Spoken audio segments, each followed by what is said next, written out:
सोचो जरा कि इंग्लिश बोलते समय किसी ने आपसे ग्रामर का टेंस पूछ लिया, प्रेजेंट परफेक्ट या पास्ट कॉन्टिन्यूअस, तो क्या होगा? घबरा जाओगे ना। पर ये सच है, दुनिया में 90% फ्लुएंट इंग्लिश स्पीकर्स को ग्रामर के रूल्स के बारे में पता ही नहीं है, पर फिर भी वो फ्लुएंट इंग्लिश बोलते हैं। Today I will reveal 3 golden rules जो आपको ग्रामर की डिक्शनरी के बिना फ्लुएंट बना देंगे। गारंटी है, अगर आप इन रूल्स को फॉलो करते हैं तो इंग्लिश बोलना हो जाएगा एकदम natural. So hello everybody, this is Pooja, your English and soft skills trainer. In this video, I'm gonna reveal a secret जो कि सारे नेटिव स्पीकर्स का सीक्रेट है।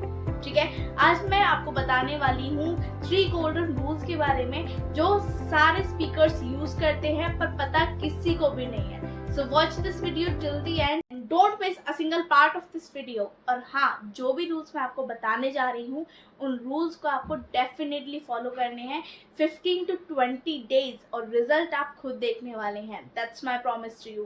तो चलिए शुरू करते हैं। तो सबसे पहले हम प्रॉब्लम समझेंगे कि प्रॉब्लम कहाँ पर आ रही है और हम इंग्लिश क्यों नहीं बोल पाते हैं। गाइस, प्रॉब्लम ये है कि हमें स्कूलिंग से ही एक चीज सिखाई है कि पहले ग्रामर परफेक्ट करो, उसके बाद आप फ्लुएंट इंग्लिश बोल पाओगे। रिजल्ट क्या रहा? हम जिंदगी भर वेट करते रहे और अभी तक फ्लुएंट इंग्लिश नहीं बोल पाए। अब बताओ कि आप हिंदी बोलते वक्त ग्रामर की बुक सोचते हो? नहीं ना। जब आप हिंदी बोलते हो तो क्या आप किसी ग्रामर की बुक को पढ़ते हो? नहीं, राइट? इंग्लिश में क्यों ग्रामर को सोचना? ट्रुथ है, grammar is a support but fluency is a habit. ठीक है, अब बात करते हैं वो 3 गोल्डन रूल्स की जो आप बिना ग्रामर के भी इंग्लिश में बात कर सकते हो। ठीक है, और स्कूल के इस मिथ को यहीं पे खत्म कर सकते हो। तो चलिए देखते हैं रूल नंबर 1 क्या कहता है। रूल नंबर 1 कहता है think in English. Yes, stop translating and start thinking in English. This is the right way of speaking English fluently and start speaking English fluently. Example के थ्रू समझाती हूँ कि मान लो आपको पानी पीना है। ठीक है, अगर आप इसको ट्रांसलेट करोगे, पहले हिंदी में सोचोगे फिर उसको ट्रांसलेट करोगे, तो हो सकता है शब्द भी गलत हो, फंबल भी हो और आप फ्लुएंटली बोल भी ना पाओ। पर इसकी जगह हम एक काम कर सकते हैं, अगर हम इसको डायरेक्ट ही इंग्लिश में सोच के अगर बोलें तो हम इसको फ्लुएंटली बोल सकते हैं। गलतियां होंगी, इट्स टोटली नॉर्मल, पर आप इसको एक बार में बोल सकते हो। तो यही प्रोसीजर आपको करना है। ठीक है, कोई भी सेंटेंस आपको बोलना है वो इंग्लिश में ही सोचना है, ना कि हिंदी में सोच के फिर उसको ट्रांसलेट करना है। ये सबसे बड़ी गलती होती है, इसी वजह से आप इंग्लिश नहीं बोल पाते। नाउ व्हाट टू डू कि अब आपको डायरेक्ट इंग्लिश में सोचना है। अगर आपको पानी चाहिए, जैसे मुझे पानी चाहिए, आई नीड वाटर। मुझे पानी पीना है, I want to drink water. ठीक है, just try to think in English, stop translating. ऐसे ही डेली लाइफ में प्रैक्टिस करो। मान लो मॉर्निंग में अगर आप कोई काम कर रहे हो, खुद से ही बात करो, I am brushing my teeth, I woke up at 7 AM। जो भी चीज़ें आप बोलते हो मॉर्निंग में वो इंग्लिश में ही सोचो और इंग्लिश में ही बोलो। मान लो ट्रैवल कर रहे हो, उसको भी इंग्लिश में सोचो, the bus is crowded, I am going there, I will see this kind of thing over that. ठीक है, खुद से ही बात करो। I will not say that कि आप बस में सारे लोगों से बात करो, no, just try to think in English. अपने दिमाग में सोचो, सोचने में क्या ही जाता है, राइट? चीज शॉपिंग कर रहे हो, इंग्लिश में सोचो, this looks so expensive, I can't buy it but I really love it. Just give work to your brain, अपने दिमाग को काम दो, उसको कमांड दो इंग्लिश में सोचने के लिए। गाइस, जब आप अपने दिमाग को इंग्लिश मोड में डाल देते हो ना तो फ्लुएंसी अपने आप निकलती है। चलो अब एक मिनी रोल प्ले करके देखते हैं। अपने आसपास की चीजें जहाँ पे भी आप हो, रूम में, छत पे, घर में या आउटसाइड, अपने आसपास की जो भी चीजें आपको दिख रही हैं उसको सेंटेंस में बना के प्रैक्टिस करो। और आपके आसपास जितनी भी चीजें हैं, कुछ कुछ चीजें मुझे कमेंट्स में बताओ इंग्लिश में जो भी आप देख पा रहे हो। तो ये है हमारा रूल नंबर 1। अब देखते हैं रूल नंबर 2 क्या कहता है। रूल नंबर 2 कहता है कि इंग्लिश को ज्यादा कॉम्प्लिकेटेड मत बनाओ। हर सिचुएशन के लिए एक छोटा फ्रेज बैंक अपने दिमाग में रखो। इसका क्या मतलब है कि इस रूल नंबर 2 में हमें कुछ फ्रेजेस रेडी रखने हैं। फ्रेजेस मतलब मान लीजिए कि किसी ने कोई बात बोल दी और आपने वो बात सुनी नहीं है, ठीक है। तो आप सामने वाले पर्सन को उस चीज़ को रिपीट करने के लिए बोल सकते हो। तो इस सिचुएशन में आप कौन सा फ्रेज यूज़ करोगे? अगर आपको इसका फ्रेज पता होगा तो आप इंस्टेंटली उसको जवाब दे दोगे कि मैं आपको सुन नहीं पाया, could you repeat that, right. ऐसे ही इंग्लिश के कुछ फ्रेजेस होते हैं जिनको आपको सीखना चाहिए और सेंटेंसेस में प्रैक्टिस करनी चाहिए। चलिए मैं एग्जाम्पल्स के थ्रू आपको समझ। Example, when you don't understand something, उस सिचुएशन में आप बोल सकते हो could you please repeat that, could you please repeat that? Example 2, when you need time, then you can say just a second, let me think. Okay, just a second, let me think. Now situation number 3, when you agree, किसी चीज के लिए आप सहमत हो, उस time पे आप कौन सा फ्रेज यूज कर सकते हो?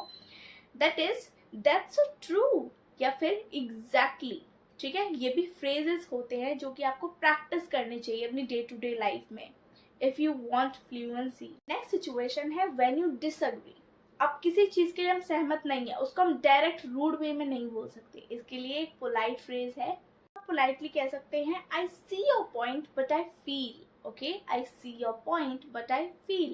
Guys, आपको इस तरीके की फ्रेजेस हमेशा रेडी रखने चाहिए कि कौन से सिचुएशन में हम कौन सा फ्रेज यूज कर सकते हैं, राइट। अब एक मिनी रोल प्ले करके देखते हैं। जैसे कि अभी एक मूवी ट्रेंड में है, दैट इज सैयारा, ठीक है। अब हम इसको दो फ्रेंड की कॉन्वर्सेशन में यूज करके देखेंगे कि कौन सा फ्रेज कहाँ पे यूज हो सकता है। तो मान लीजिए आपके फ्रेंड ने आपसे क्वेश्चन किया, friend hey did you watch that movie. अगर आपने वो मूवी देखी है तो आप कह सकते हैं ओ yes that was absolutely great, right. इस तरीके के फ्रेजेस आप यूज कर सकते हैं अगर आपको पता हो तो। या फिर अगर आपने वो मूवी नहीं देखी तो आप बोल सकते हैं not really, I didn't get the time, ठीक है। देखा आपने, ग्रामर की जरूरत ही नहीं पड़ी, बस फ्रेजेस रेडी रखो, सिचुएशन के अकॉर्डिंग यूज करते रहो, फ्लुएंट साउंड करो। अब बात करते हैं रूल नंबर 3 की कि रूल नंबर 3 कहता क्या है। गाइस, तीसरा और सबसे पावरफुल रूल ये कहता है mistakes are not your enemy, they are your teacher, ठीक है। बहुत से लोग इसी चीज में डाउन हो जाते हैं कि अगर मैं कोई गलती कर दूं तो सामने वाला मेरे ऊपर हंसेगा, but just take it in positive way. अगर आपने गलती कर दी, सामने वाले ने आपको सुधार दिया, तो उसको नेगेटिव वे में मत लो, उसको एज अ लर्निंग लो कि हाँ ये गलती मैं आगे नहीं करूंगा, मुझे यहीं पे सीख मिल गई कि इस सेंटेंस को कैसे यूज करना है, ये वोकैबुलरी कैसे यूज होने वाली है, ठीक है। Mistakes are not your enemy, this is only your teacher. ये आपको सिर्फ सिखाएगा। It's only depends on your mindset कि आप चीज़ों को किस तरीके से लेते हो, पॉजिटिव वे में या नेगेटिव वे में। सबसे बड़ी प्रॉब्लम ये है कि हम गलती करने से डरते हैं। अगर एक बार आपने रूल बना लिया, I will speak in English even if it's wrong, आपका कॉन्फिडेंस डबल हो जाएगा। मान लीजिए कि आपको टेंसेस नहीं आते, आप गलतियां कर रहे हो, she go to school every day, पर अगर सामने वाले ने आपको सुधार के बोल दिया ये ऐसे नहीं ऐसे होगा, she goes to school every day, तो क्या गलत रहा इसमें? आपको लर्निंग ही तो मिली है। Just take it positive every point. Guys, गलती इंपॉर्टेंट नहीं है, इम्पॉर्टेंट क्या है, अगर आपने पहला सेंटेंस बोला भी और सामने वाला पर्सन समझ गया कि आप क्या बोलना चाहते हैं, यही तो कम्युनिकेशन है। जब भी गलती हो उसको तुरंत सेल्फ करेक्ट करो। छोटी सी हैबिट आपको एक दिन फ्लुएंट बना देगी बिना किसी ग्रामर किताब के। दोस्तों, इंग्लिश बोलना एक आर्ट है, कोई एग्जाम पेपर नहीं। बस ये 3 रूल्स याद रखो। Think in English, use readymade phrases just like a weapon, and next, don't fear from your mistakes. अगर आप इन रूल्स को फॉलो करके इंग्लिश बोलना शुरू करते हो तो आपकी फ्लुएंसी आपसे ज्यादा दूर नहीं है। Okay, so guys, this is all about today's video. If you like this video then hit the like button, share and subscribe to this channel. अगर आप इस चैनल पे पहली बार विजिट करें तो वीडियो को लाइक, चैनल को सब्सक्राइब करना बिल्कुल भी मिस मत करें। और इन तीनों रूल्स में से आपको कौन सा रूल सबसे ज़्यादा पसंद आया मुझे कमेंट्स में ज़रूर बताना। Thanks for watching guys, bye bye.